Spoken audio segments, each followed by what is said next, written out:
市府持續推動新創者職業訓練，秉持會食魚不如改釣魚的理念，協助校園取得一技之長，提升就業能力和自主生活基礎。這個訓有1200個小時，對一般人來講就已經非常不容易了。那對各位來講，我相信更難，因為在交通上、在生活上、在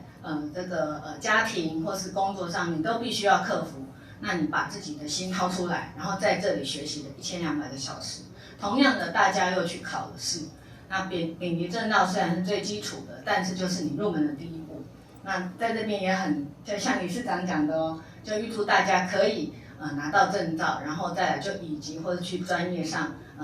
就是有更精進。在視障族群的部分，勞工局特別委託台南市獵人職業工會辦理養生舒壓技能班，協助學員取得證照，順利進入職場。我們視障者最主要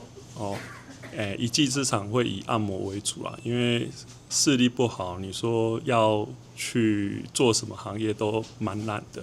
所以也很開心那個勞工局可以讓我們主辦，然後我們去承辦這個按摩。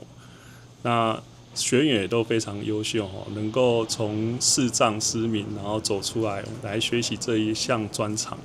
學員代表彭夢如表示，失明症前一直在中醫診所工作20年，曾經以為那是職業終點站，無奈目睭失明，後來到技能班學習，顛倒拍開了另項職業終身機會。我在中醫診所上班了20年，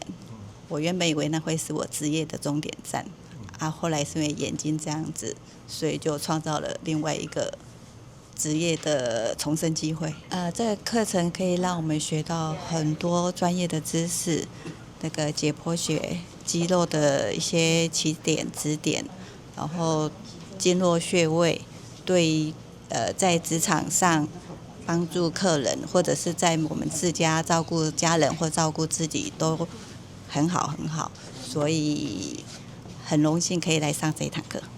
隔日是這天，學員也展示了這一冬來學習成果，為觀禮貴賓獵人放鬆，展現伊的好功夫。台南新聞張偉忠採訪報道。